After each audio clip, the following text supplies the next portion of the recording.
Hello and welcome to news 18 India. Cricket की इस खास पेशकश में स्वागत है आपका। इस्तकबाल है, बहुत बहुत स्वागत है। और देखिए, man in red, the one and only, the handsome, the cool, the काम, राजीव मिश्रा। तो कल हमने जिक्र किया था, आज वो मीटिंग हो गई, सब कुछ हो गया।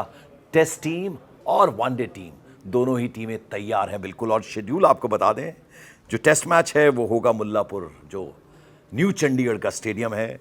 और उसके बाद 3 वनडे मैचेस होने हैं, एक धर्मशाला में होगा, एक लखनऊ में होगा और एक चेन्नई में होगा। लेकिन जो सबसे बड़ा सरप्राइज, हालांकि सरप्राइज नहीं है क्योंकि ये पहले ही सरप्राइज क्लियर कर देते हैं कि गाज गिरेगी किस पे, ऋषभ पंत पे। टीम में तो हैं लेकिन उपकप्तानी छिन गई और उपकप्तानी वापस मिली है मिस्टर कंसिस्टेंट केएल राहुल को।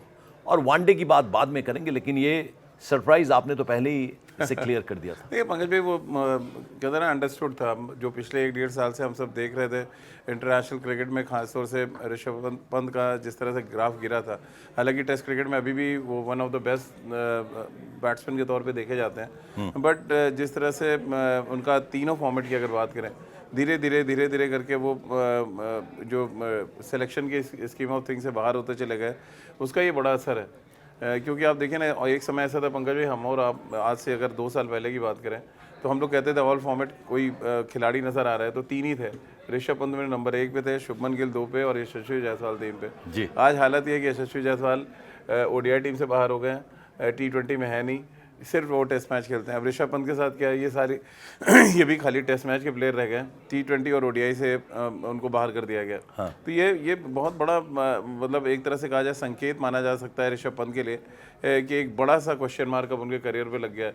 क्योंकि अब खाली वो टेस्ट मैच खेलेंगे और यहाँ परफॉर्म नहीं किया, वाइस कैप्टनसी लेना ही अपने आप में एक सिग्नल है कि आप इतने सालों से वाइस कैप्टन है टीम के, और सडनली आपको याद करिए क्या चीज जिम्मेदार आप मानते हैं? लापरवाही खेल में कहेंगे, ओवर कॉन्फिडेंस आप कहेंगे, क्या चीज उन्हें पीछे ले जा रही है? लैक ऑफ लीडरशिप सबसे बड़ी बात होती है। क्योंकि गुवाहाटी, आपको याद होगा आखिरी जो मैच था भारत ने जो टेस्ट मैच खेला है, हाँ। वो गुवाहाटी में खेला था, ऋषभ ने वहाँ कप्तानी की थी क्योंकि शुभमन गिल इंजर्ड थे। हाँ। वो टेस्ट मैच हम हार गए थे। और उसके बाद मैं थोड़ा सरप्राइज भी हूँ कि चलिए एक मैच की बात है अफगानिस्तान में, आप अगर वाइस कैप्टन ना भी अनाउंस करते तो भी चल सकता था, बट मतलब सीधे सिग्नल देना हुआ, ये सिलेक्शन कमेटी का सिग्नल देने का तरीका है कि आपने अपने खेल के जो स्टैंडर्ड को ऊपर नहीं किया, या आप कंसिस्टेंटली अगर परफॉर्म नहीं करते हैं तो फिर आपकी जगह टेस्ट टीम में भी पक्की नहीं रहेगी। क्योंकि वाइस कैप्टन का टैग, हालांकि इंडिया में तो वाइस कैप्टन भी ड्रॉप हो जाता है, तो ये इस टैग के साथ आप बहुत दिन तक चल नहीं सकते, और एग्जैक्टली वही हुआ है। तो एक अच्छा मुझे लग रहा है कि ये कहीं ना कहीं संदेश देने की कोशिश है। और सिर्फ ये ऋषभ पंत को संदेश नहीं है, हाँ। ये बाकी खिलाड़ियों के लिए भी है कि हम वाइस कैप्टन को अगर हम इस तरह ट्रीट कर सकते हैं तो एक नॉर्मल खिलाड़ी जो अगर परफॉर्म नहीं कर रहा है तो वो जाएगा। But Rishabh Pant losses, KL Rahul's gain, तो आपको लगता है डिजर्विंग है? बिल्कुल। देखिए, अगर परफॉर्मेंस के लिहाज से जाएं तो बिल्कुल, लेकिन अगर आप फ्यूचर की तरफ देख रहे हैं तो आप फिर तो 2 स्टेप पीछे चले गए, क्योंकि के राहुल तो आपके जो कैप्टन है उनसे भी उम्र में बड़े हैं। हाँ। अगर आप शुभमन गिल और के राहुल की उम्र को देखें तो फासला थोड़ा सा बड़ा है। हाँ। आप चाहते तो यशस्वी जायसवाल जो आपके टेस्ट मैच में रेगुलर फेस हैं और कंसिस्टेंट है, उनको ड्रॉप नहीं कर सकते कम से कम, तो आप उनकी तरफ देख सकते थे।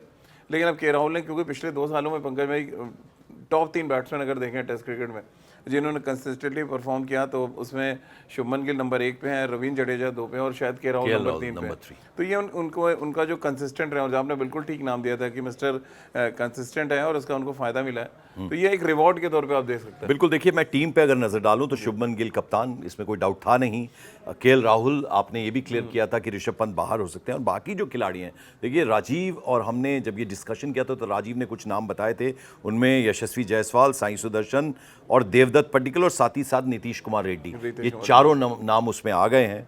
और साई सुदर्शन तो है ही, उसके अलावा वाशिंगटन सुंदर, कुलदीप यादव का भी नाम लिया था। बॉलिंग अटैक में जो प्रसिद्ध कृष्णा का आपने नाम लिया था।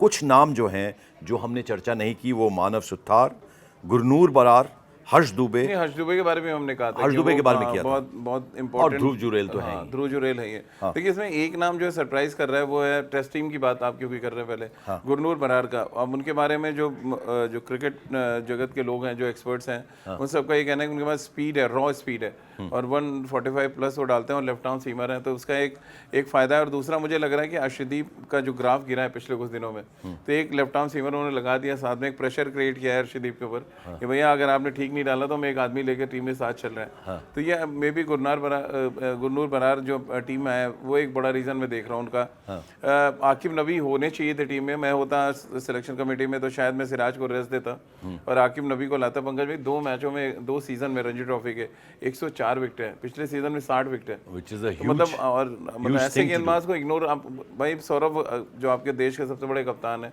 वो कहते हैं जो अपने पीक पे खेल रहा हो तो आप उसको इमीडिएट खिला दीजिए, वेट मत कीजिए। तो मुझे ही लग रहा है कि उनको होना चाहिए था टीम में, अदरवाइज टीम ठीक ठाक है। हर्ष दुबे एक फ्यूचर लेफ्ट आर्म स्पिनर के तौर पे देख रहे हैं जो अच्छा बॉल डालते हैं, बैटिंग अच्छी करते हैं, और मानो सतार वो भी एक लेफ्ट आर्म स्पिनर है। मैं थोड़ा सरप्राइज हूँ कि 2 लेफ्ट आर्म स्पिनर की जगह एक में भी आप लेग स्पिनर डाल लेते हो और टीम में, बट यानी ओवरऑल टीम ठीक ठाक है। एक मैं देखना चाहता था और अफगानिस्तान के साथ उतना सोचना नहीं है क्योंकि we are far ahead of. लेकिन पंकज भाई एक चीज सोचना पड़ेगा आपको कि आप स्पिन खेलेगा कौन, क्योंकि अफगानिस्तान की स्ट्रेंथ है उनके स्पिनर्स, वो 3-4 स्पिनर लेके आएंगे। और हमने स्पिन के अगेंस्ट क्या किया पिछले कुछ सालों में हम सबको पता है। हम कहीं ना कहीं पर उनकी टीम कैसी है? टीम तो देखिए वो ज़्यादातर उनके वही प्लेयर है जो T20 ODI और खेलते हैं, मतलब उनमें कोई आप उनका एक पूल है 20-25 खिलाड़ी का, उन्हीं में से वो लेके आएंगे। मतलब ऐसा नहीं कि उनका टेस्ट का अलग एक स्क्वाड है, टेस्ट की अलग प्रिपरेशन करते हैं, वही उनमें से ही आएंगे और वो खेलेंगे भी वनडे और T20 स्टाइल। पर आपको नहीं लगता कि इस तरह से कोई टीम भी होनी चाहिए इंडिया के पास कि अगर अफगानिस्तान तभी मैं कह रहा हूँ कि ये सब खिलाड़ी खिला सकते थे ना, जैसे आकिब नबी को आप ला सकते थे, गुरनूर बरार हैं, आप मानो सुतार हैं, इवन सरफराज को आप लेके आ सकते थे, आप देख सकते थे वो स्पिन के खिलाफ कैसा खेलते हैं।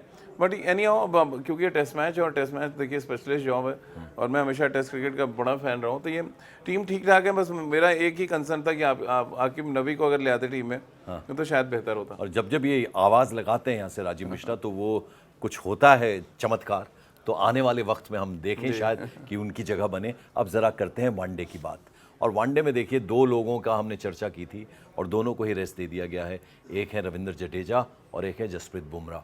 अब अगर मैं टीम की बात करूं, शुभमन गिल कप्तान है, लेकिन यहाँ श्रेयस अय्यर को कप्तानी दी गई है और जो 2 ग्रेट्स हैं हमारे वो टीम में है। रोहित शर्मा हालांकि इंजर्ड हैं, खेल पाएंगे या नहीं उसको लेकर बड़ा सवाल है। और इसमें श्रेयस अय्यर वाइस कैप्टन हैं, KL राहुल हैं, अर्शदीप सिंह हैं, ईशान किशन हैं, हार्दिक पांड्या, नीतीश कुमार रेड्डी, वाशिंगटन सुंदर, कुलदीप यादव, प्रसिद्ध कृष्णा, प्रिंस यादव, गुरनूर बरार और हर्ष दुबे। ये वनडे टीम है। आप कुछ इसमें सरप्राइजिंग एलिमेंट नजर आता है? नहीं देखिए वनडे में तो आपका एकदम सेट स्क्वाड है ना। आप टॉप अगर 5 खिलाड़ी देखें तो उसमें रोहित शर्मा, फिर आप शुभमन गिल, नंबर 3 पे विराट, नंबर 4 पे श्रेयस अय्यर और नंबर 5 पे KL राहुल, तो ऑलरेडी आपका सेट स्क्वाड है। नंबर 6 पे आप हार्दिक के साथ जाते हैं या आप नीतीश रेड्डी के साथ जाते हैं और उसके बाद फिर आपको वाशिंगटन सुंदर और 4 जो बॉलर्स हैं, तो आपका स्क्वाड वनडे में तो कुछ छेड़छाड़ करनी नहीं। जडेजा के लिए एक्सपेक्ट कर रहे थे आप ऐसा? नहीं, जडेजा का तो मुझे पता था उनको। अब वो इट्स ओवर फॉर हिम। जो अभी संकेत मिल रहे हैं उससे तो यही माना जाए, हालांकि टेस्ट क्रिकेट में उन्होंने बहुत बड़ा योगदान दिया है भारत के लिए। जब वो इंग्लैंड में हम खेल रहे थे, यानी वो जो टेस्ट मैच हम 2-2 से बराबर करके आए, उसमें जडेजा का बड़ा इंपॉर्टेंट रोल। सोशल मीडिया पे मैसेज तो नहीं आने वाला? नहीं पंकज भाई, क्या प्रॉब्लम है कि वो एज अ बॉलिंग ऑलराउंडर खेल रहे थे, यानी उनका पहला काम था बॉलिंग अच्छा करना। बॉलिंग में उनका ग्राफ में गिरावट आई है, बैटिंग तो बहुत तगड़ी कर रहे थे टेस्ट मैच में। तो आप सिलेक्शन कमेटी ने अगर आप देखिए 2 लेफ्ट आर्म स्पिनर डाले हुए हैं, मतलब अगर हर्ष दुबे को डाला है तो ये सोच के डाला है कि उनके अंदर वो पोटेंशियल देख रहे हैं कि इन फ्यूचर में वो रविंद्र जडेजा या अक्षर पटेल को रिप्लेस कर सके।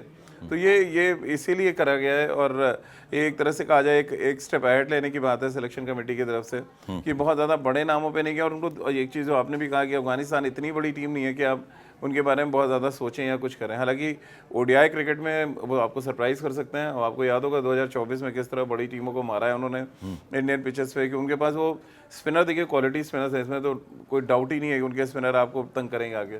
तो एक अच्छी सीरीज होगी। मैं अभी भी ODI टीम में कोई बहुत ज़्यादा, मैं तो ये देख रहा हूँ कि जो 2 ऑलराउंडर्स आए हैं, हार्दिक पांड्या और नीतीश रेड्डी, क्या आप उनको दोनों को एक साथ खिलाएंगे या आप एक स्पिनर के साथ आप जाएंगे और देन फिर आप, तो मतलब ये कॉम्बिनेशन तो खैर बात की बात है। लेकिन एक अच्छा स्क्वाड है। गुरनूर बरार को मैं तो बड़ा सरप्राइज हूँ, दोनों स्क्वाड में मौजूद है। तो मे बी वो रॉ पेस और जगह शिखर धवन ने तारीफ की, पंजाब के और लोगों ने बहुत तारीफ की उनकी।